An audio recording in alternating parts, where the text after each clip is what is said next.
میں واپسی میں جب قبرستان آیا تو قبرستان کے بیچوں بیچ آ کر کھڑا ہو گیا اور پھر سے قبرستان کو دیکھنے لگ گیا جہاں کوئی بھی موجود نہیں تھا اور ہر طرف خاموشی تھی۔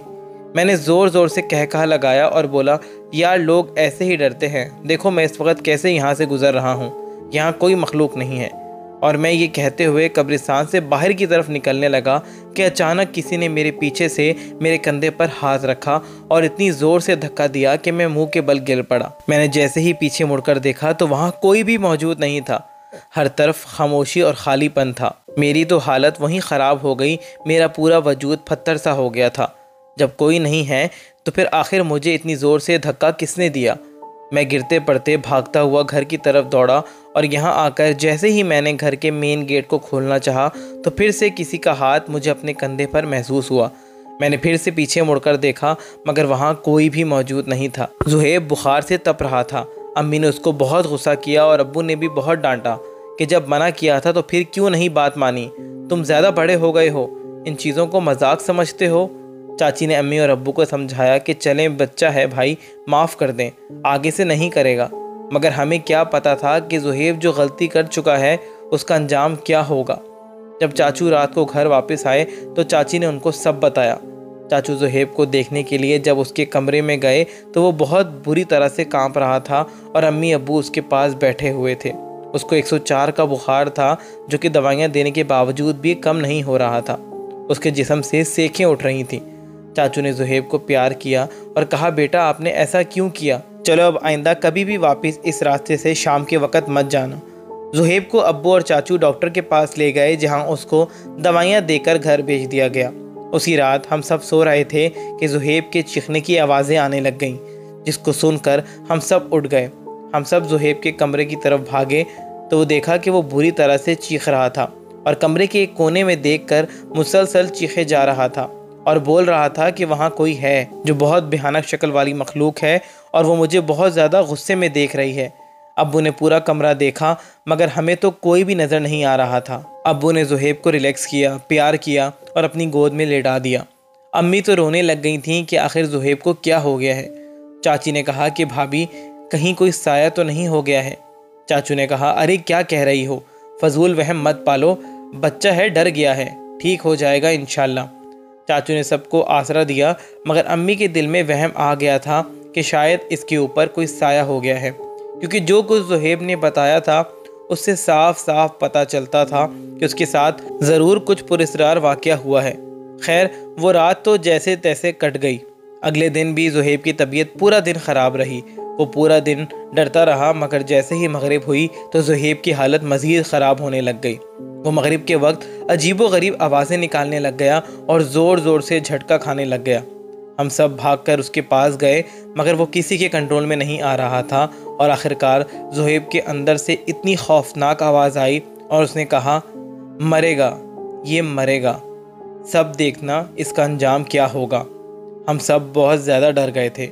ابو نے فوراً مجھے اور میری بہنوں اور کزنوں کو کمرے سے باہر بھیج دیا اور اونچی اونچی آواز میں صورتیں پڑھنے لگ گئے اور زہیب پر پھونکا تو وہ اسی وقت گر کر بے ہوش ہو گیا۔ آج جو ہوا تھا ابو اور باقی سب کو یقین ہو گیا تھا کہ یہ کام کسی اور مخلوق کا ہے جو زہیب پر قابض ہو گئی ہے۔ امی نے تو رو رو کر اپنا حال برا کر لیا تھا۔ چاچی نے امی کو سنبھالا اور کہا کہ بھابھی ہمت رکھیں، کسی پیر وغیرہ یا عالم کو دکھائیں گے۔ پوری رات سب نے پریشانی میں گزار دی۔ امی اور ابو، چاچو چاچی تو زہیب کے سرہانے ہی بیٹھے رہے۔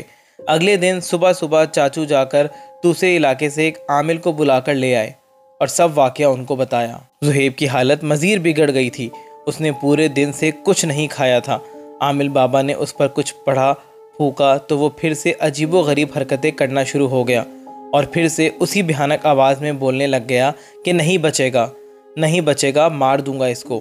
عامل بابا نے بہت کچھ پڑھ کر پھونکا مگر وہ جھٹکے لے رہا تھا زور زور سے اور اس کی آنکھوں کی پتلیاں اوپر کی طرف چلی گئی تھیں اور پھر سے کافی دیر تک اس کی طبیعت خراب رہی اور آخرکار وہ پھر سے بے ہوش ہو گیا۔ عامل بابا نے کہا کہ اس کے اوپر بہت زیادہ بری مخلوق کا قبضہ ہے، میں پوری کوشش کروں گا کہ یہ بچہ ٹھیک ہو سکے۔ انہوں نے کچھ عملیات بتائے اور ساتھ ہی ساتھ کچھ تعویذ دیے جو روزانہ رات 3 بجے کے وقت ایک عمل کر کے جلانے تھے۔ 2 دن کے عمل کے بعد بھی زہیب کی حالت میں ذرہ برابر فرق نہیں پڑا تھا۔ اس کی آنکھیں بالکل زرد ہو گئی تھیں، ایسا معلوم ہوتا تھا کہ زہیب کے جسم میں خون ہی نہ ہو۔ امی ابو بہت زیادہ اذیت میں تھے، ہم سب بھی پورا دن روتے رہتے تھے کہ آخرکار ہمارے بھائی کو کیا ہو گیا ہے۔ کاش زہیب کبھی بھی قبرستان میں جا کر مذاق نہ کرتا اور نہ ہی ان چیزوں کو ہلکا سمجھتا۔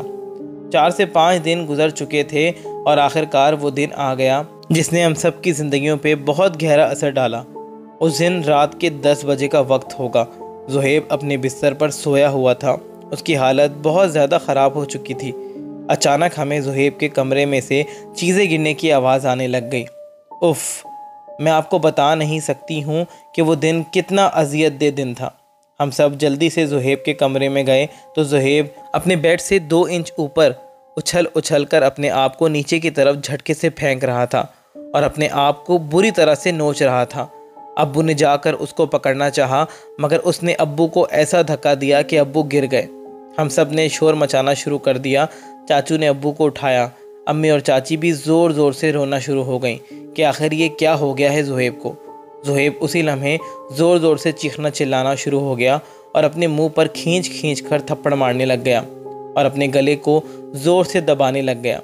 اس کی آنکھیں لال سرخ ہو گئی تھیں، ایسا لگ رہا تھا کہ جیسے اس کا دم نکل رہا ہے۔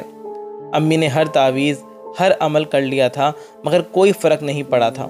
وہ اتنی بھیانک آوازیں نکال رہا تھا کہ میں آپ کو بتا نہیں سکتی ہوں، اور آخرکار وہ آوازیں آہستہ ہلکی ہو گئیں اور وہ نیچے گر گیا۔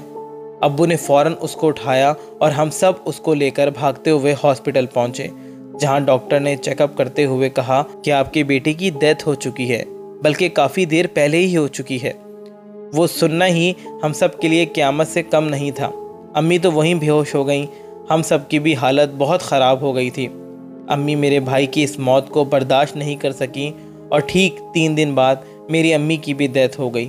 ہمارا پنجاب کیا جانا ہوا، ہماری تو زندگیاں ہی ختم ہو گئیں، اجڑ گئیں ہماری زندگیاں۔ مگر بعد میں ایک بات میرے اور کسی کی بھی سمجھ میں نہیں آئی کہ ہم زہیب کے نیچے گرتے ہی اس کو ہاسپٹل لے گئے تھے، اس سے پہلے تو وہ زندہ تھا، تو پھر ڈاکٹر نے کیوں کہا تھا کہ اس کا انتقال تو کافی وقت پہلے ہو گیا ہے؟